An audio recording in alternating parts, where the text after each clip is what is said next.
Hey, what's up everyone? Look what we have here. We have the Realme GT 2 Pro. This is Realme's first ever true flagship offering with all the high-end stuff.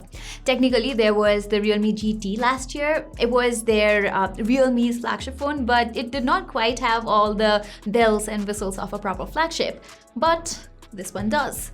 As you can clearly see on the back of the phone, there is a 2K Super Reality display, Snapdragon 8 Gen 1 processor, Papertech master design, 50 plus 50 megapixel dual primary cameras. So this phone is basically available in two variants, 8128GB variant and the other is 12256GB variant, and I have the latter, the 12256GB model.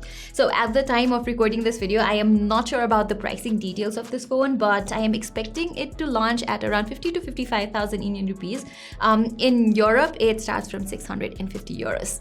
Now, evidently, companies like Xiaomi and Realme are trying to create their space in the flagship arena, and this is Realme's answer to that. So it will be interesting to see how it competes with proper flagships like the Galaxy S22 Plus or other offerings in the similar price range such as the OnePlus 10 Pro and the Xiaomi 12 Pro, which is launching very soon in India. Anyways, let's unbox this phone now. There I have my knife.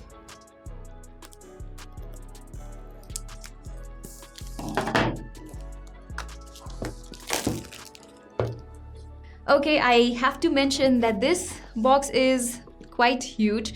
I also have the box of the iPhone 13 Pro Max here, and look how tiny it looks in front of the Realme GT 2 Pro's box. Thank God Realme provides a charger inside the box. Companies have stopped doing that lately. Samsung even does not provide chargers in their mid-range offerings, so it's quite nice that Realme is still providing chargers with their flagship offerings.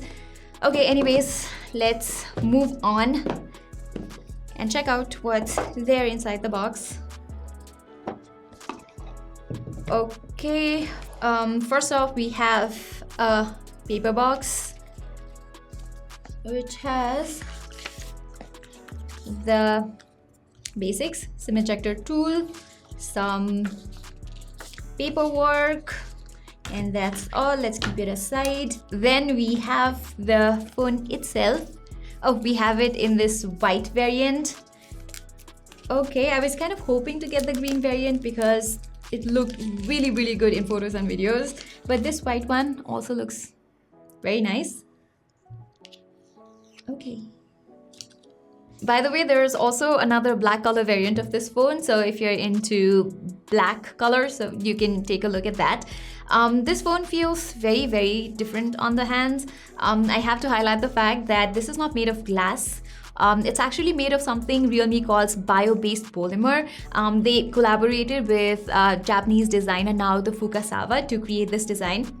And if you look closely, you can see that it has these very refined textures, and Realme says that you can write on it too. Should we try it? Yeah. Let's write on it. I am not sure if this is going to erase though. I should have asked them. Okay, what should I write? Let's make a smiley face.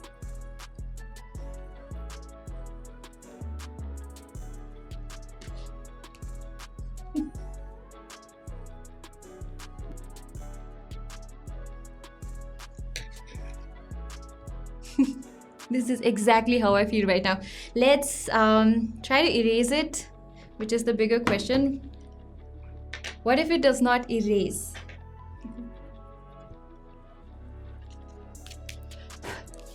There we have it, all clean. Moving on, the frames here are plastic though, so the phone does feel premium on the hands and it has good heft as well. But I'm slightly disappointed at the fact that there is no official IP rating here. I mean, Samsung gives an IP rating in their mid-range phones such as the Galaxy A33 as well. So I think Realme should have given some form of ingress protection here as well. Okay, let's unbox the rest of the things we get here. We have a silicone case which perfectly matches the phone, by the way. Here, let's take this off.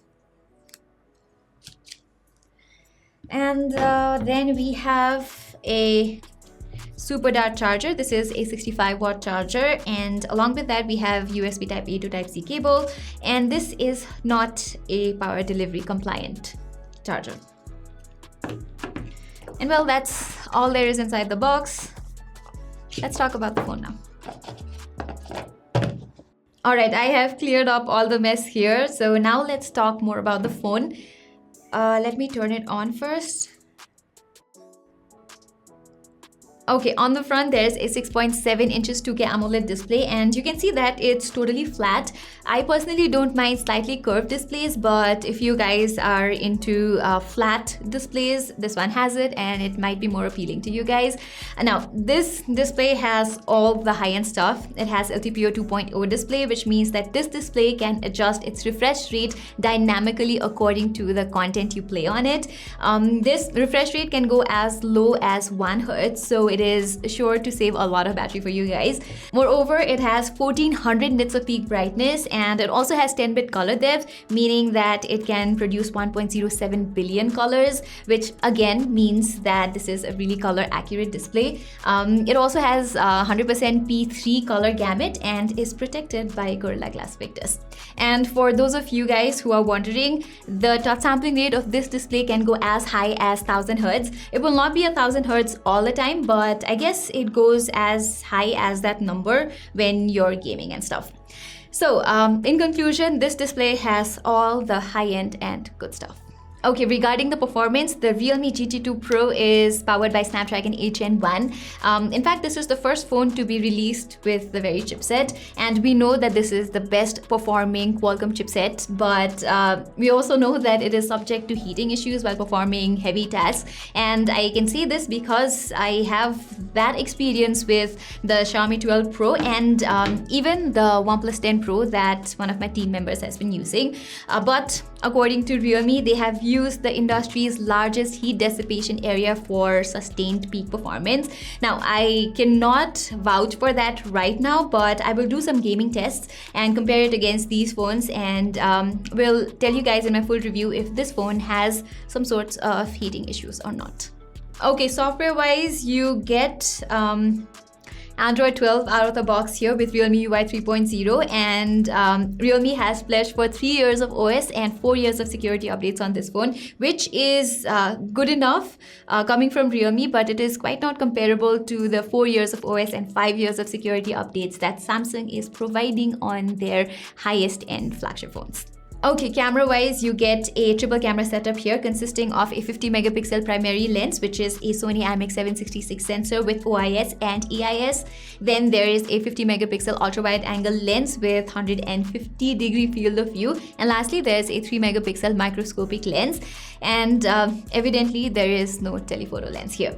With Snapdragon 8 Gen 1's ISP, DSP and AI, I am expecting good camera performance from this phone, but I'm really not sure right now. I just unboxed this phone, so I will be comparing it with the Xiaomi 12 Pro, and will let you know guys which phone has a better camera setup. And also I will be comparing it with the Galaxy S22 Plus to check if this phone can compete against the top-end flagships or not.